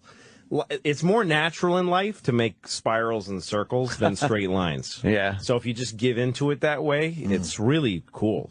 I've only done it a couple times, and it takes a little getting used to, though, because you always worry, I've been facing my back too long. Did you start thinking that way, or no? Well, yes, that does. A clock starts ticking. As soon as you stop moving, you feel this heat burning behind you. It's like being a rotisserie chicken, and you stop the rotisserie. But like the you stage start is burning. moving, right? Is rotating? No. Some places do that, but on the show that would have looked retarded. Oh yeah, no. Radio City, But not Radio City. Fucking Westbury. Westbury does Westbury that. I does saw that. Bob Saget in the round and the stage and Dice, and the stage slowly moves. Yeah, you can't film that. No, though, you obviously. can't. And the thing I learned, because I did a show in Sacramento the same week that they have a round theater there. I did that just to get used to it. There's a few things like when you're on stage. In a regular stage, you want to come up to the audience, to the lip of the stage. But in the round, the closer you get to the lip of the stage, you're eliminating more and more people. If you're standing on the lip of a stage looking out at the audience, that's true. You're looking at maybe 20% of the audience, and 80% of them are now behind you. Wow. So the only place to be is either on the back, like standing on the lip of the stage with your back to the, you know what I mean? Right. But you're actually facing more people. That would make sense. Yeah, you're on the lip of the stage. Now, if you turn around and face the center of the spindle, yes, now you got the whole audience there, except for, who's right behind you. There was a guy, when I did the show in Sacramento, that theater does, they do theater. They do, plays in the round. And the guy who runs the theater said to me, the two power spots are the center of the stage, and you're back to an alley, to a an entrance alley. So I figured that, but then the whole other thing is the cameras, because if you keep moving, which is your instinct, you're not getting any cameras as shot at looking at you for very long. But I had 8 cameras all placed around like a gun turret, kind of, and you just keep moving around. Interlocking fields of fire. Yeah, that's what you need. It's a triangulation of fire. Was it easier or harder to edit like that? It was weirdly easier because there was always a camera that I was looking at full on, and I could cut constantly without noticing. Right. It's like a rotary engine, like a Mazda rotary engines. Yeah. Very cool. The spark plugs catch the cylinder as it goes by. So I saw Pryor in when he was like 1995 in Westbury, and he was in the round. Was he spinning? Yeah, because he was so slow, he couldn't. Really fast. Yeah, that's what they should do. Spin it to the point where the comic is literally hanging on, and screaming for fear of flying off into the They audience. put a plastic piece of clear plastic, and he was like a subterfuge against the fucking. Did I say that right? I hope so. But centrifuge. Yeah, I meant subterfuge. That. Yeah, subterfuge. It was like, underhanded. Yeah. Cunt I am. So Nicolas Cage, did I use the right word? Huh? But he had cards on the floor. It was kind of hard to see because he couldn't remember. So he had all these cards. He was just kind of spinning slowly. It was really sad to see in the fucking. What year was that? 95, 96. Yeah, maybe earlier. 94. Yeah, that's pretty. Subterfuge. Drugs. What about the old TV show there, Louis? Yeah. When come back in.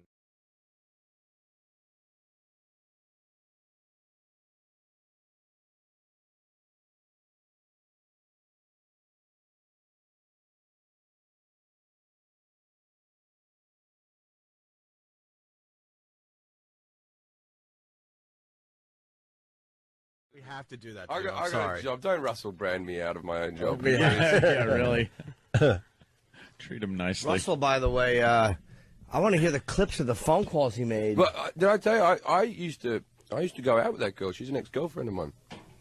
Oh yeah. The girl that's in. Well, the that story. Russell banged. Well, that Russell Manuel's granddaughter is an ex-girlfriend of mine. Explain the controversy, because a lot of people, Well, there's a guy called Manuel of Faulty Towers who is a Spanish bloke on a TV show who's meant to be thick. Unless you watch the TV show in Spain where they made him Mexican, which is worth noting. Really? Yeah. Manuel was the stupid Mexican in Faulty Towers. Faulty Towers was great with John Cleese, right? Yeah. John Cleese. One of the best sitcoms ever. Only 12 episodes, but great. Right? Only 12 episodes of that? 12 episodes, yeah. 2 seasons of 6. British don't play games. They don't go too long. They cut it quick. And they decide to make episodes when the hell they want to.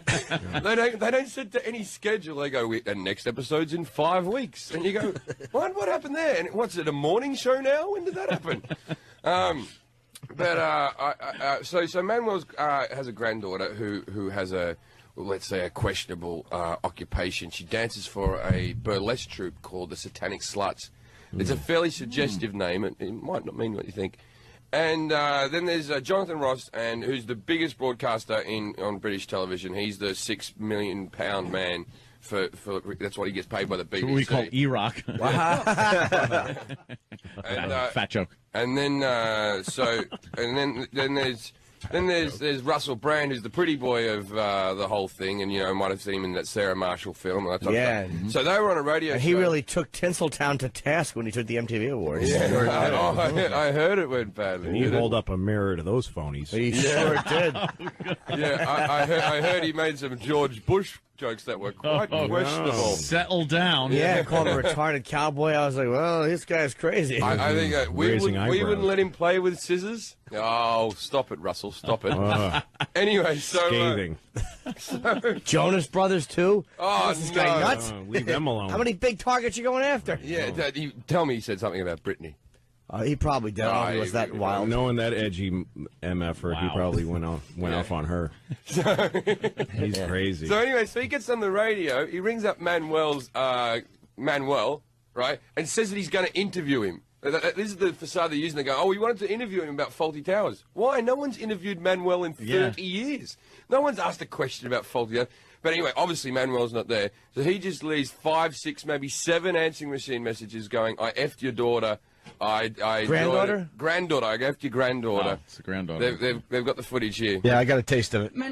Andrew Sachs. Don't call him Manuel. That's I really just bad call him manners. Andrew Sachs. Oh, I apologise. I said Russell. Andrew Sachs. He's an idiot. Look, Andrew Sachs, I've got respect for you and your lineage and progeny. No, we Never don't. let that be Don't questioned. hint, I wasn't hinting. Why did that come across as a hint? because you know what you're talking about. Now, when you were The granddaughter. That's his answer phone. I'm sorry. Even if we cut it out I'm of the sorry. show. I'm sorry. I apologise. I apologise. Wow, shock jocks. I love it. And do you know? That was obviously out of voicemail. They got, I think it was 18,000 complaints. His answer phone. They got real complaints. But I get it. Yeah. I get it. You can't ring someone's grandfather up and tell him about it. And he's just an old bloke sitting at home going, Yeah, like, he's not from what I know, currently he's- having a show, but he's not like in the public eye. He's just No. a private citizen somewhere. Yeah, he was on a Bothering. TV show 30 years ago. Mr. Volti. And the thing was, from what I know from talking to his granddaughter, him and his granddaughter are on best terms anyway. Oh, okay. Old Yeah. voluptuous with a destroyer. She, she's a curvy girl. Oh, is she? Oh, she could take a punch. Where's a picture of her there? And you used to go out with this girl. I went out with her when she was 18. When I was about 25, when she was about 18, she was up at the. This is before she was a member of the Satanic Sluts, but you know you could see it was coming. Yeah. Yeah. Well, the guys knew they were in some trouble, so they tried to cover their their tracks here. Look, Andrew, I'm phoning you to ask if I can marry. That's right, marry your granddaughter, Georgina the granddaughter. And I'd like to be a page boy. He wants to be a page boy. We're going to have a 40 Towers themed wedding. now you've spoiled it. No, that's what made it better. Oh, look, I'm sorry, I'll do anything. I wore a condom. It is still Jocktober, too. Yeah. He uses a lot of flowery words, Russell. Yeah. Yeah. He's over-exaggerated. And then they talks about things like it's... He once came up to me and he went, "You're an ordinary man with overtones of smut and philanthropy." What are you talking about? Why? What does that mean? Stop trying to be random. Stop trying to be brilliantly obscure and random. No one cares. Calm down, you phony. Just always remember. He, I'm sorry. He used to put it in his mouth for Coke back in the day. That's what I always think when I looked at him. Yeah. I read his book. right. It's kind of interesting. He had a bad drug habit. He continued calling the guy back over and over again. I'd like to apologize for these terrible attacks, Andrew Sachs. I'd like to show contrition to the max, Andrew Sachs. I'd like to create world peace between the yellow, whites and blacks, Andrew Sachs. Andrew Sachs. I said some things I didn't have oughta, like I had sex with your granddaughter. But it was consensual, and she wasn't menstrual. It was consensual, lovely sex. Ugh. These guys are good. Yeah, that's the best radio we've got. I guess it loses something in the translation. No, we understood it was every word of English. it. Yeah. Literal Jim, I That's suck. okay, literal Jim. No, Anthony was English. Oh, you should kick me in the teeth with the inappropriate bell on your foot. I'll give you a Halloween pass. One more clip. Bruce Campbell about this movie a little later. One more clip, so then they called the voicemail back one more time. Ever since I was a little boy... Just say sorry. I'm sorry. Sorry. I've done a lot of bad things Sorry. as a boy. No, don't sorry. go on about it. Oh, Sorry. sorry. I'm so sorry, all right? I'm so sorry that I had a difficult life. No. No, I'm sorry. I'm sorry. I'm sorry, Andrew. Just let it heal. Let's just take some time together. Look, we can meet He up. doesn't want to spend any time with you. Gail Just say Garcia sorry. Morkablaka. It's making it worse. Just say sorry. Sorry. Sorry. Jonathan's sorry as well. Sorry. It was his idea. I was influenced. Wow. I just wanted to impress Jonathan Ross and got swept up in it. Sorry. Sorry. Very sorry. Sorry about everything that's ever happened. You were good in the bill. Stop that. All right. No, but bye. Do they do well over there? Jonathan Ross is the most popular person on TV, and Russell Brand's the most popular comedian. What about that But radio who's show? Why do they bother this guy? I know it's. I don't they're really get it still. They're really crapping on the head of a guy who didn't do anything to them. He didn't do or anything. to anybody else. Yeah, and also, so what? You shagged his granddaughter. Yeah, get over she's it. an adult. She's allowed to have. Wipe your penis on the drapes and be quiet about it. Boy, Louis' first dump of the day. All right. Steve from Bay Show is actually pointing out, he goes, that's 2 breaks so far without Louis being dumped. Oh, he's a potty well, mouth. There it is. I'm sorry. That's okay because compared to the old days, was no good. problem. I'm sorry. Gotten As way long as better. the line's good. I Now, don't care. just to sum up this thing, Russell Brand gets fired. No, he gets pushed before he jumps before he gets pushed. Oh, he jumps before. Okay, Yeah, so yeah. technically he leaves. He quit, and He quit. Jonathan Ross has been deducted 12 weeks' pay, which is 2.4 million American dollars. Jeez. What? How come John Ross gets to stay? Isn't he the first one? Jonathan Ross is the biggest cash cow for the BBC. So it's like firing Letterman or something. What kind of money was that? Yeah, what? 2.4 million for a week? So for 12 weeks. 2.4 million for 12 weeks. weeks. 12 weeks. Looks like we're moving to England, Ant. Why, I was listening to that, and then, hearing that with the pay over there. Hip hip cheerio. Oh, we can take England by storm. No, I feel like going over the there. thing is, he's the #1 paid guy. But the thing is, you know, the BBC's got no commercials on it. It's like British TV. You got to pay a license for your television. Right. Yeah. It's ridiculous. What? You don't have a choice. It's like the mafia. They've put something in your house, and now you have to pay protection money on it. You don't have a choice. It's to the government. If you don't, they have vans that drive around the streets that can detect whether you have a TV in your house. And you got to pay a TV tax. It's called a TV license. It's not a tax. It's a license. Yeah. Holy mother of pearl. And it's about I thought our taxes were bad. It's No, about, but they also have something really smart in British broadcasting and radio and TV called Watershed, which is just there's a certain hour of the night. It's like 9 p.m. 9 p.m. and then bring out the tits. 9 p.m. Do whatever you want. Absolutely anything you want after 9 p.m. It's crazy. And sometimes it's funny.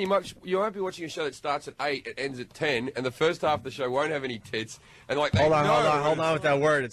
Do you believe they dump that? All right, hold on. I'm going to reset because this is way too good. We don't have the 9 Watershed. o'clock hour is called the what? Because I don't know what they dumped out. It's called Watershed. Watershed. Then anything goes starting at 9 o'clock, and that's when they break out the boobs. Just say boobs. But they'll literally have a show. Say whatever you want. Yeah. They'll have a show like a telethon or something that starts at 8 and ends at midnight. And for the first hour, nothing bad will happen. And then they start effing and seeing and bringing out the boobs and showing a bit of whatever they want. Yeah, we have in Britain phone sex lines where you can ring the girl who's on screen. And On there's TV? like 20 of them, and they're all models. On TV? On TV. You can ring the girl and you can get her to move And around. you tell her to do things? It's all this stuff about the British being prudish when it comes to sex, wrong. No, they're disgusting. Never said disgusting. prudish, just lousy at it. Yeah. Well, eating halfway through and all that type of stuff, yes. Why did they get fired? Why were they being pressured over that? What rule did they break? It's not that great. Just an No, but as far as radio there's a goes. few things in England like common decency. It's not an actual law, but it should be. It should be. I heard they broke some kind of prank call rule, but they called an answer machine, and you don't even know if they actually put all that stuff on the answer machine. There's tricks in this business. Well, So why? Well, the thing is, they just picked on the wrong guy. Andrew Sachs is just beloved, and then Who knew? The Prime Minister. The hell knew? The Prime Minister even got involved. And just Really? went, it's not on. I love faulty towers. That was basically his argument. Why would the Prime Minister get involved? Well, because don't look at the economy. Yeah.